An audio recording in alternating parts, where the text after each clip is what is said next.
کې د دعا نه مخکې ټول درود شریف ووایئ او د الله کومې نامې درله درځي هغه نامې هغه یادې کړئ ووایئ او بیا دعا کوو. اللهم صل على كما صليت على إبراهيم وعلى آل إبراهيم كحميد مجيد.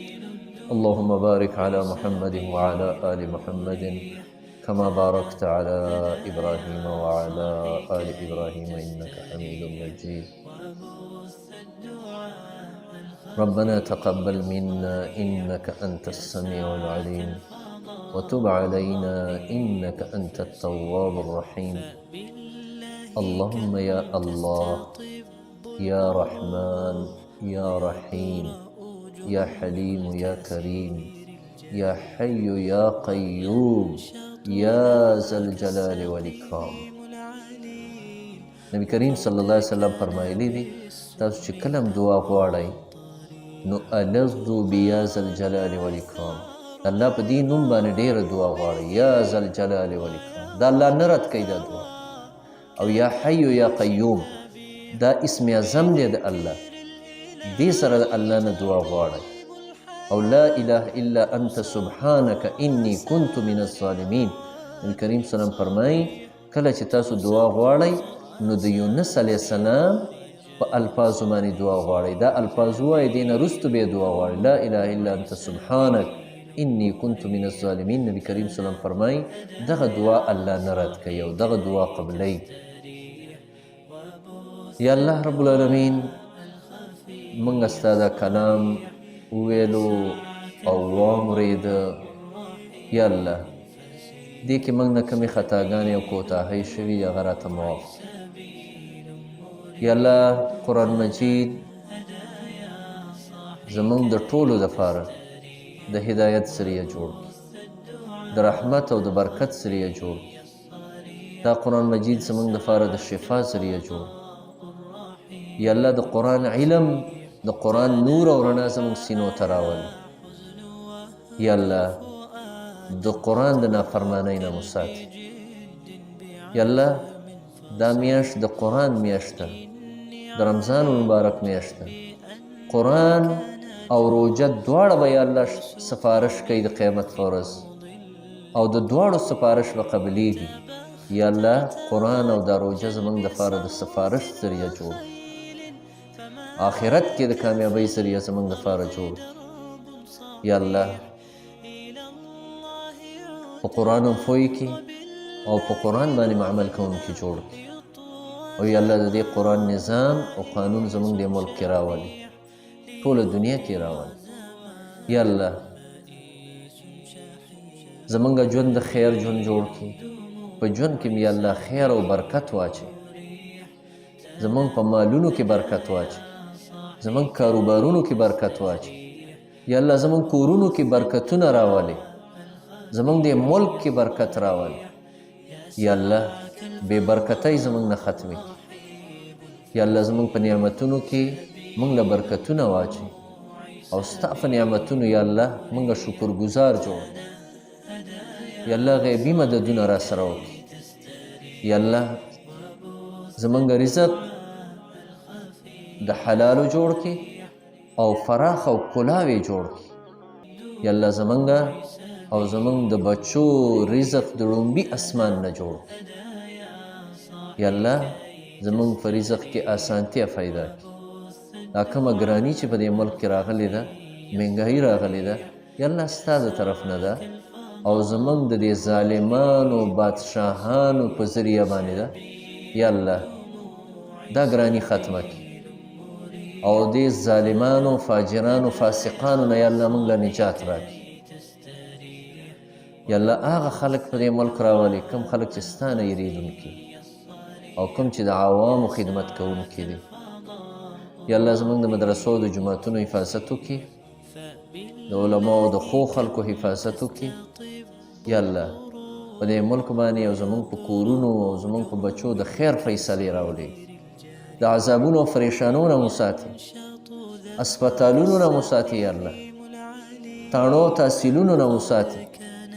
او یا الله د هرې پریشانۍ نه د هر مشکل نه یا الله موږ له نجات راکړي.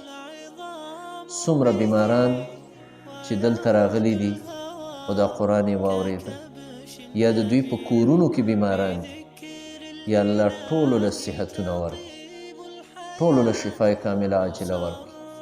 وړه بیماري ده او که غټه بیماري ده، یا الله ته د شفا ورکولو والا ذات، یا الله تا قرآن کې شفا ایښې ده. دا قرآن د دوی دپاره د شفا ذریعه جوړ کړي. یا الله د چا چې څوک مړه دي، مور او پلار یې مړه دي، بچي یې مړه دي، خپل خپلوان یې مړه دي، یا الله د ټولو مغفرت نصیب کړي، قبرونو کې په وسعت او فراخي پیدا کړي. یا الله یا الله رب العالمین زما والد محترم، زما پلار محترم، یا الله هغه ته په قبر کې وسعت او فراخي پیدا کړي. یا الله هغه دا خواري موږ سره کړې ده، دا قرآن یې راباندې ویلی دی، دا یو څو ټکي سبق یې راباندې ویلی. یا الله د دې اجرونه زما والد محترم ته ورسوي او نورو خپلو خپلوانو، ماماګانو، تروریانو چې څومره وفات دي، یا الله ټولو ته د دې اجر ورسوي. او دا دلته چې څومره راغلي او دې کلي کې څومره مړه دي او وفات شوي دي، یا الله رب العالمین د ټولو نامې هغه یادول ګران دي او ستا په علم کې دي، او یا الله تا له درغلي دي. ربه تا هغوی سره د اسانتیا معامله وکړي او ټولو له جنت الفردوس ورکړي، د جنت نعمتونه وله ورکړي. یا الله دا دلته چې کومې زنانه راغلي دي، د دوی چې څومره شرعي حاجتونه دي، یا الله ته یې د خپلو خزانو نه پوره کړي. د چا بچي نشته دی، یا الله ستا په لاس کې دي بچي، ته ورله بچي ورکړي، صالحه بچي ورله ورکړي. یا الله د چا بچي شته دی خو نافرمانه دي، ته یې ورله فرمان بردار جوړ کړي. او یا الله چاته د بچو نه پریشاني ده، یا الله د پریشاني ختمه کړي. او یا الله چاته معاشي او د مال پریشاني ده، یا الله معاشي پریشاني ختمه کړي. څوک قرضداري دي، یا الله قرضونو نه اخلاص کړي، قرضونو نه وله نجات ورکړي. او یا الله رب العالمین یا الله رب العالمین دې زنانو باندې د حیا څادر راواچوي، د بې حیایۍ نه یې وساتي. یا الله ژوند هم وله د حیا ورکړي. او یا الله که مرګ راځي د حیا یې راولي، د بې حیایۍ د ژوند نه مو ساتي، او یا الله د بې حیایۍ د مرګ نه مو ساتي. او یا الله رب العالمین زمونږ د دعاګانې قبولې کړي، دا روجې هم قبولې کړي، او یا الله دا تراویح هم قبولې کړي، دا تلاوتونه هم قبول کړي، دا درسونه هم قبول کړي، یا الله دا نوافل هم قبول کړي. او یا الله رب العالمین دا رانه قبول کړي او د دې پوره پوره بدلې موږ له دنیا او آخرت کې راکړي. یا الله حلال راکړي، د حرامو نه مو ساتي، پردو حقونو نه مو ساتي. او یا الله په خپلو حقونو باندې هم صبر کوونکي جوړ کړي، او ستا په نعمتونو یا الله شکر ګزار جوړ کړي، شکر ویستونکي جوړ کړي. د چا د بچو چې ودونه نشته، یا الله ته ورله ښایسته ځایونو کې ودونه ورکړي، هغه ځای هغه کورونو کې ورله ورکړي چې دوی پرې مطمئني، دوی پرې خوشحاله. او یا الله رب العالمین ته زموږ نه راضي شي، ټولو اعمالو کې مې اخلاص پیدا کړي. او یا الله زموږ دې دعاګانو کې د ټولو ژوندو د مړو حصه وکړی. د چا چې بچي مسافرۍ کې دي، خاوندان یې مسافرۍ کې دي، یا الله ته د دغه مسافرو محافظ او نګهبان شي. او یا الله د دغه مسافرو چې کوم مقصدونو دپاره تلي، هغه مقصدونو کې کامیاب کړي، حلال ورله ورکړي، کلاو مال او رزق ورله ورکړي. او یا الله رب العالمین ته زموږ نه راضي شي. وصلی الله تعالی علی خیر خلقه.